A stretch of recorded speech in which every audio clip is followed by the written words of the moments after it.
The Mustang GTD has been making headlines all over the internet for this week, and that is for a very, very good reason. Yes, the Mustang GTD has posted a sub 7-minute Nurburgring lap time, which is absolutely crazy. I was gonna say it's absolutely crazy for a Mustang, but no, it's absolutely crazy no matter what car you really have.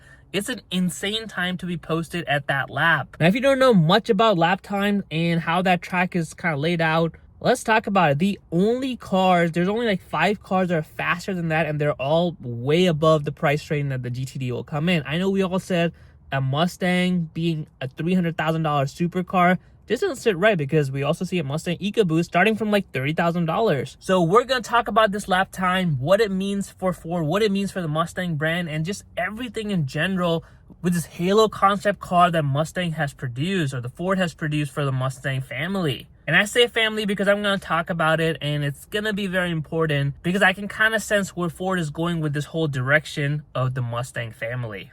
All right, so let's talk about the GTD first. So the GTD is making 815 horsepower, but that's not really the main thing about it. It's about the track, it's about the suspension, it's about everything that kind of makes it track ready compared to even a GT500.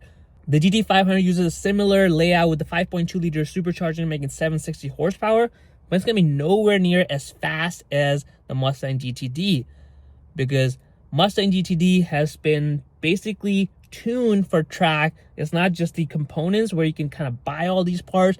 It has all these suspension work done, suspension tuning done, and moving the engine a little bit and giving a lot of lightweight parts that is able to produce a lap time of basically sub 7 minutes, which is absolutely crazy.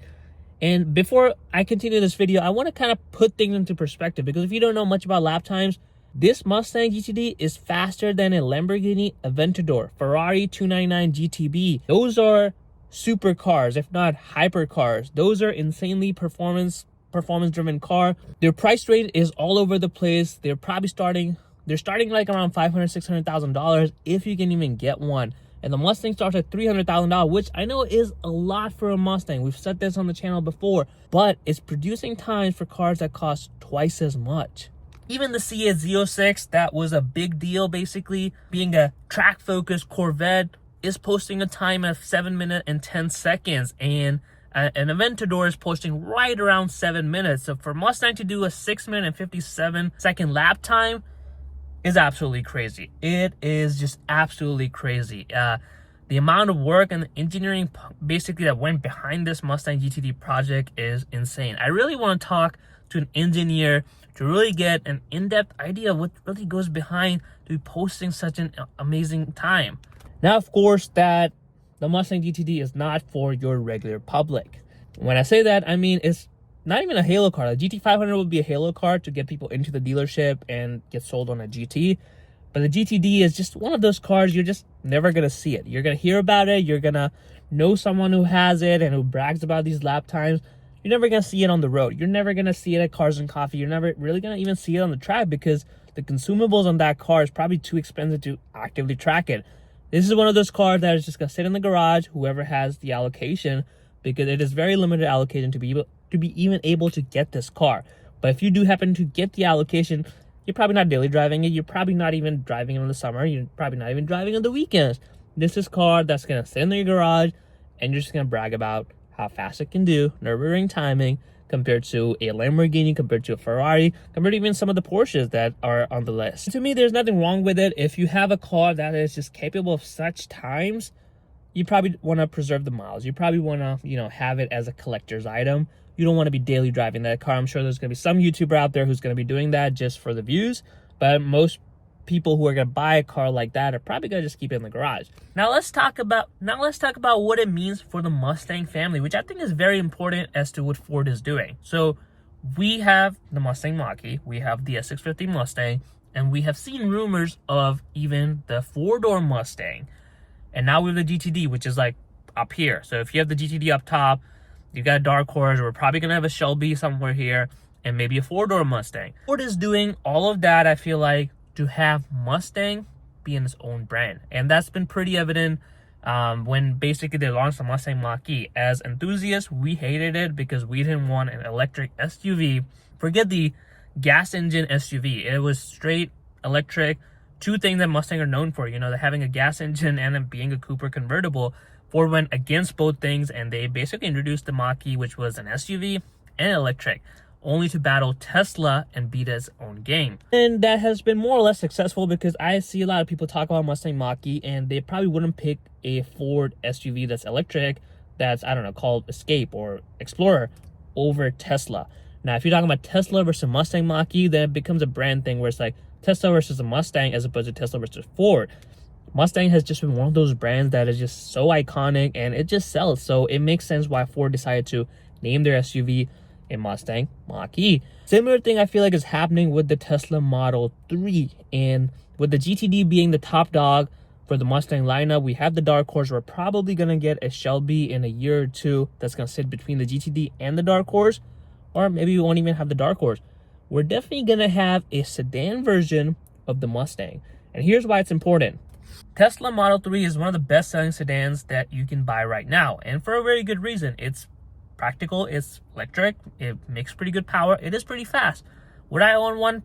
Probably not. But there are definitely people who enjoy that kind of performance, who enjoy that interior, who just enjoy having a sedan that's fast. And let's be honest, Ford probably wants a little bit of that market share. And how are you going to do that? You can introduce a Fusion EV, not really going to sell. You can introduce a Focus EV, probably not going to sell either. You can introduce even Taurus EV, for example, or even revive some of the plates that we previously had, like the Galaxy, which would be very fitting. Galaxy EV would be so fitting, or even a Thunderbird. But all of these nameplates just don't have the same brand image that the Mustang has. So with the four-door rumor, I know we want this to be a rear-wheel drive 5.0 Mustang four-door sedan, but I feel like we might get that. Don't get me wrong, we might get that, but I feel like Ford is gonna basically use that platform to make an EV version of the Mustang, and that is going to be a four-door Mustang EV. I feel like if they do a 5.0 sedan with all-wheel drive, it's going to sell really well, especially the Chargers no more.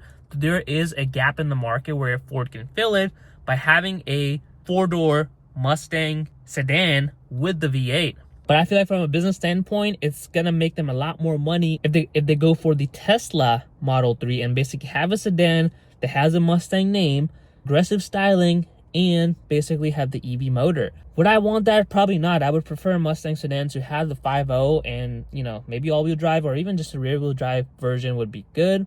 But I feel like Ford is gonna go for the EV version of the Mustang to compete against the Model 3 to take some of that share from the market that basically Model 3 has been holding on. But yeah, guys, so I think very exciting news for Ford to be able to post that kind of time. We just have never seen a Mustang or even any Ford or any American car. Like, none of the Corvettes, none of the Ford GTs have ever posted that kind of time.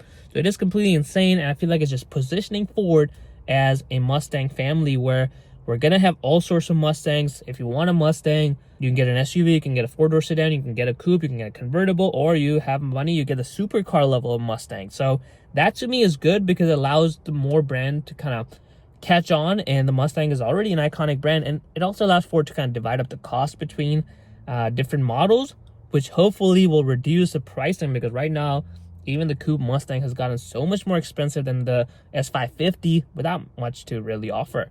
So yeah, guys, I hope you enjoyed today's video on what the Mustang GTD is doing in this world, and it's just absolutely crazy. Smash that like button if you enjoyed today's video, and comment below what are your thoughts on Mustang being its own family name.